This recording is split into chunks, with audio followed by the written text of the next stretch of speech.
اهلا بيكم معانا بنكمل اسئله الاملي هنا.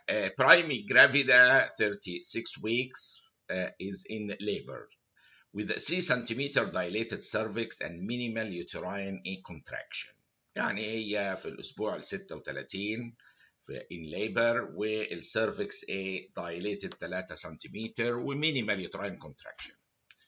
On rupture of membranes لقينا الاتي: fresh bleeding is noted with late fetal deceleration، يعني الطفل بقى very distressed الجنين reaching 50 beats per minute، يعني البيبي بقى very distressed فجأة وفي fresh bleeding نازل. The patient was taken lower section cesarean section but اللي هو ال SCS lower section cesarean section but fetus could not be saved. No abruptio or placenta or placenta previa was seen، يعني ما هياش حالة abruptio placenta ولا placenta previa. The most likely diagnosis is، شوفوا يا جماعة لما يبقى في minimal bleeding كده والديستريس بتاع البيبي عالي قوي بالمنظر ده دايما لازوها وفريش بلاد نازل كده اهوت على خفيف، ده تيبيكال بتاع حالة الفازا بريفيا.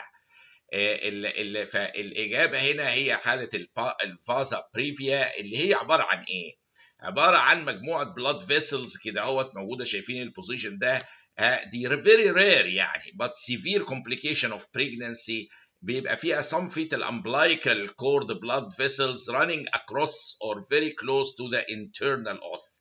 فيجي هيحصل دي تتقطع، تبص تلاقي الجنين بدأ ده الفيتال سيركوليشن تتأثر جامد جدا ويدخل في سيفير ديستريس، مع انه يعني يعتبر مودريت بليدنج، مفيش هنا هنلاقي لا في بلاسينتا بريفيا ولا فدي الفازا بريفيا اللي هي الفيسلز رانينج اكروس الهيد بالمنظر ده هنا في وقت الولاده، فتتقطع ويحصل البليدنج والسيفير فيتال ديستريس. فهذه الحاله اللي هي كانت حاله فازا بريفيا اللي فيها نوتست شويه بليدنج نازل فريش والطفل ديستريست جدا للديسلريشن ومفيش لا فازا لا بلاسينتا بريفيا ولا ابرابشو بلاسينتا، فدي تيبيكال حاله فازا بريفيا.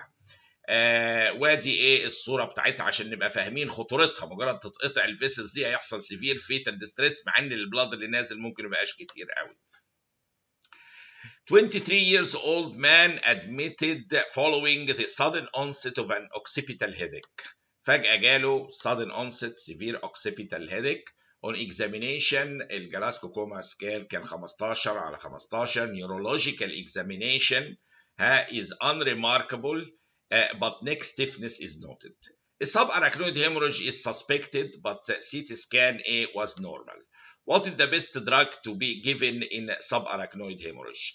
هو الحقيقة يعني يمكن السؤال صيغته غريبة حبتين، لكن هو بيسأل what is the best drug لو كانت حالة سب أراكنويد هيموريج، لأن ممكن في مرحلة ما تبانش في السيتي سكان في الأول جدا، ممكن ما يكونش باين ويبان بعد شوية، ولكن if we suspected sub arachnoid hemorrhage based على السيفير occipital headache المكان بتاعه وبيزد على ان ممكن يكون لو العيان كمان اشتكى ان هو the worst headache in his life and we suspected حالة sub arachnoid hemorrhage، افضل علاج في هذه الادوية هو واحد بس لازم نعرفه ونحفظه كويس، اللي هو او يعني هو الاساس يعني هنا هو في السؤال ده نيموديبين.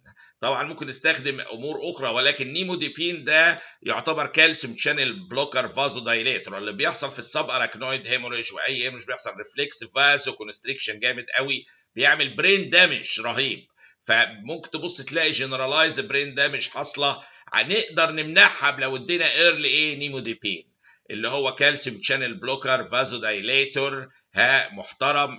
ده indicated to reduce the poor outcome related للانيوريزمال سب اراكنويد هيموريج، بيمنع البرين دامج بانه يمنع الريفلكس فازو كونستريكشن اللي عامل further brain damage ويعمل dilatation. You must begin therapy خلال 96 hours من السب اراكنويد هيموريج، والنيموديبين ده بيتاخد اورالي عشان بس نبقى في الصوره. ولكن هنا الحته المهمه في الموضوع ده ان النيموديبين هنا فكروا في استخدامه من غير حتى ما السي تي سكان يكون ظاهر الحاله، لان السي تي سكان ممكن في المراحل الاولى ما يبينش كتير، بعد شويه يروح مبين. فالراديولوجي بيساعد جدا، ولكن الكلينيكال سسبيشس مهم جدا في اتجاهنا للعلاج هيكون ايه. فكان حاله السب اراكنويد هيموريج دهيت علاجها ايه؟ هديله ايه فورا؟ نيموديبين عشان امنع فيرذر برين دامج. 22 years old pedestrian is brought to the emergency department following a road traffic collision with a car. يعني حد عنده 22 سنة ماشي في الشارع، جاء على الامرجنسي بعد رود ترافيك اكسيدنت مع عربية، ترافلينج كان بسرعة 60 كيلومتر في الساعة. She was witnessed to have bull's-eyed and windscreen of the car. On presentation, she has a primary survey which revealed Glasgow Coma scale أو سكور 9، يعني يعتبر moderate بس يعني serious، مش داخل في السيريس يعني. What is the most appropriate management option؟ ومدي بقى لتروما سي تي سكان، شيست درين، لاباروتومي، سي تي اوف ذا هيد وسي تي في النك.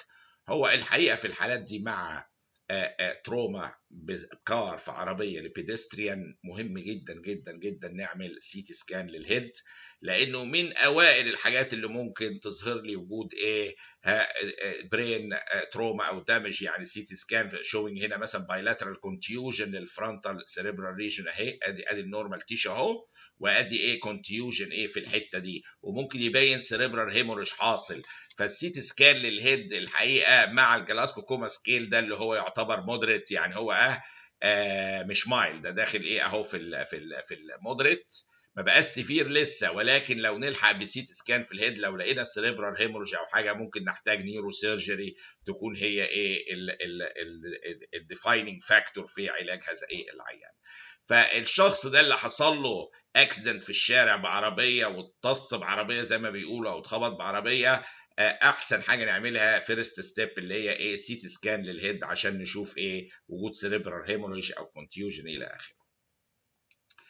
Regarding Meckel's diverticulum all are true except كل ده true في الميكلز ما عدا.